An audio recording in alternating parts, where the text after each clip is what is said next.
Now, most countries have adopted laws and policies aimed at ending this scourge.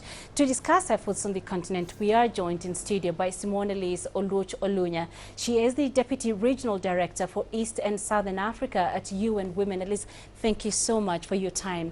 How severe is the problem of violence against women here in the continent?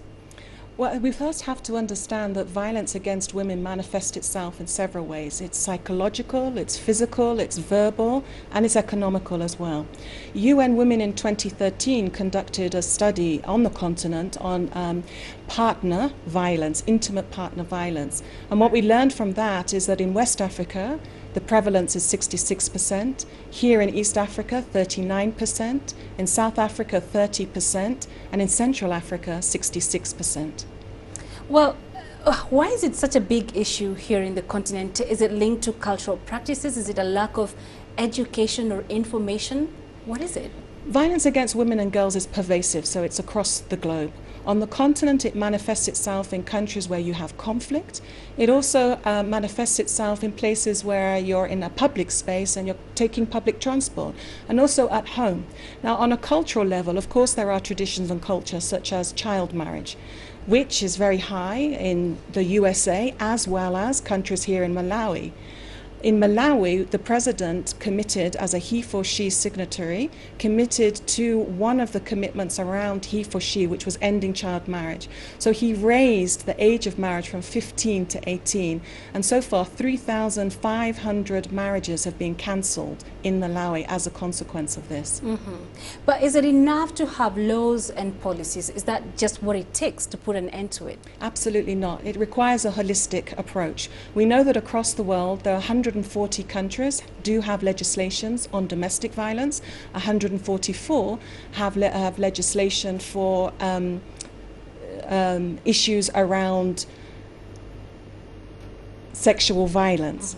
The challenge, however, is that there's no budget attached, and many of these legislations are not linked to international standards. When that happens, it means they can't be implemented effectively. So it requires a frontline service where you have support for medical help, psychological help, legal help, also economic support. In addition to the laws, we're looking at the ways in which we can provide solidarity to women who are going through this experience. But in addition to that, men and boys need to be involved in this so that we can change mindsets and behaviors. But talking about mindsets, I'll take you back to an incident that we witnessed some time back in Kenya, where we saw some political leaders involved in some kind of violence against women. It happened publicly. And I guess what was so dominant at the time was that it wasn't just the men talking about the incident, it was the women as well, sort of making fun about it on social media. And so the question is it just the mindset of the men and boys, or is it the whole community? And why do we have these incidences happening? And when they involve a woman, you see even the women as well being a little bit detached from it. Yes. It's society at large, so yes, it is men and women, but you also have to recall that we live in a world where patriarchy dominates, and patriarchy is well embedded into one's thinking, into one's actions and behaviors. So this crosses all generations, and in order to address this and change this, we need dialogue, we need action, but we also need to ensure that there is commitment throughout legislation and that we can implement this. I would encourage, in terms of taking this forward, I would encourage us to rise against the belief that violence against women and girls is inevitable. It is not. It is the right for every woman and girl to live without violence. In addition to that, I would encourage us to empower survivors, to provide them with the services they need and to allow them to live their lives in dignity. And furthermore, I would encourage us to rise through action.